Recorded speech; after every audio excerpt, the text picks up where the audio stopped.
From Donizetti to Mickey Finn's nightclub. There's no more difficult life in show business than a stand-up comedian's life. It is a hard, frustrating, insecure business, but there's no end to aspiring comedians who share at least the element of hope. Bill Bauer works as an ambulance driver for a suburban hospital.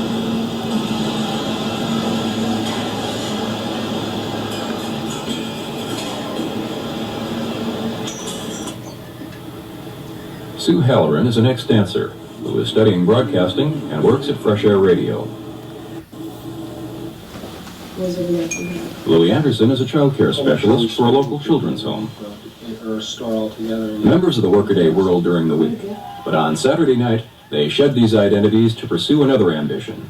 For it is then that they have their chance to stand on stage and be recognized as entertainers in the form of stand-up comedians.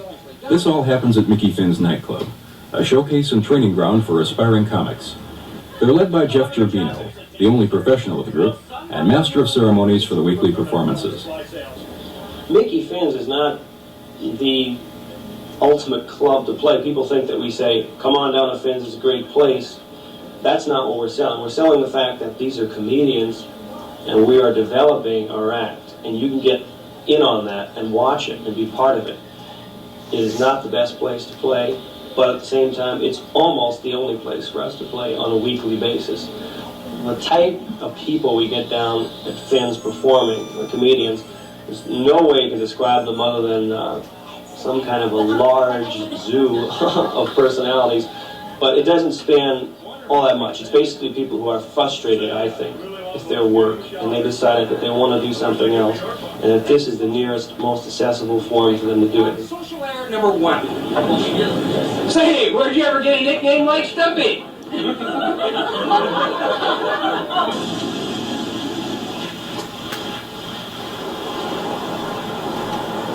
Comedy for me is a good release for what I do during the week because there's not a lot of real person-to-person communication in the ambulance field. Most of the people you meet are either hurt or sick, and you don't really see them under their best terms. So when I'm off, I like to do something where I can communicate with people. I started out in comedy to get recognition. I think the reason that I did it was I got a lot of attention from people. I got their smiles and their approval. I took everyday situations or real life things and blew them out of proportion. And they were funny and people like it. Well, when I found out I couldn't dance anymore, I was trying to find some way of performing, and I found out that it's a lot easier to lift your leg on stage than open your mouth and be funny. It was a very hard kind of transition to make, but I thought it would help my radio or TV work that I want to do, just to get up an audience and try to get my mouth going. I got so sick of campaign slogans. Hi, I'm a taxpayer just like you. My kids, they go to crummy schools just like yours. Big government, oh, too big for me, just like you. Just like you, just like you. Not one of those guys came out with the real slogan of this campaign. Hi, I'm a multi-millionaire, and I don't know what you people are going through.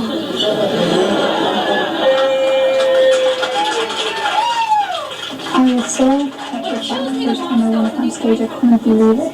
I remember feeling physically sick, just totally nervous. And that went on for about the first 15 times I got up on stage. I don't know if it takes a masochistic streak, but you've got to be able to postpone what you think of yourself and people think of you for a while.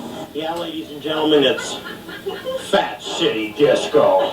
I can remember the first time I went up stage, I was in the bathroom every 5 minutes. I was going to the bathroom, I was feeling like I wanted to throw up. My knees were shaking, I stuttered through things. At times there weren't any laughs. That seemed like 2 to 3 hours. But when I got done listening to my tape, I found out they were 2 or 3 seconds, and that overall I got many more laughs than I thought I would. Time magazine ran an article a couple months ago about stand-up comedy people being insecure people who needed the laugh response to adjust psychologically, but I don't think that's true in my case. They also came across the the oddity really, that 85% of the stand-up comedians in the United States are Jewish, and I'm not.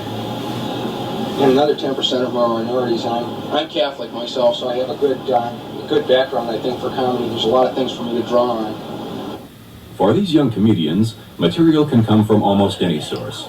Inspiration can start with personal stories, politics, television programs, or even life in the Twin Cities. I'd like to give you now, ladies and gentlemen, Jeff Gerbino's tribute to the Laser Light Show.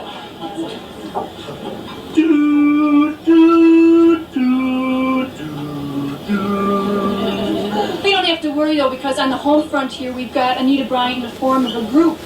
The Morality Alert from St. Paul is so embarrassing.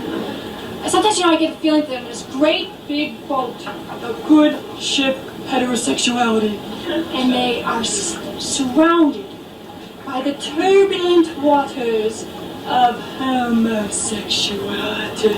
And they're so afraid of losing one of their own kind. Man overboard!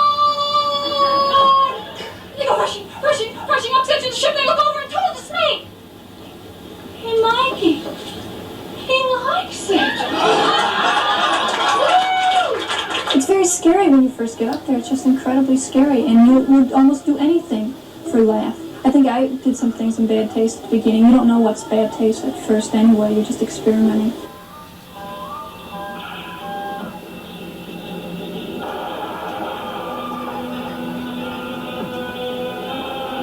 The television is such a jungle of stuff, that it's almost impossible to pick anything out that you could really say is, all right, this is good, because when it's mishmash the way it is, it's open target for satire. And people say, well, it's easy to pick on. And I always say, well, if it wasn't so lousy, it wouldn't be so easy to pick on, What our generation is influenced by, I'm just trying to think, what can we say? What would we be able to look back on and say, this was our generation, I thought about it. We'll probably have to look back at things like Gilligan's Island and, Hogan's Heroes, 30 Days in the Cool of Dismiss.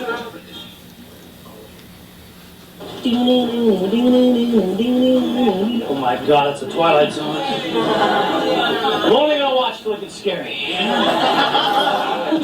Just at that moment when they come out and they catch you and you're acting like a complete fool and you think you are Christ, just at that one moment, I'd like to go, Scotty, beat me up.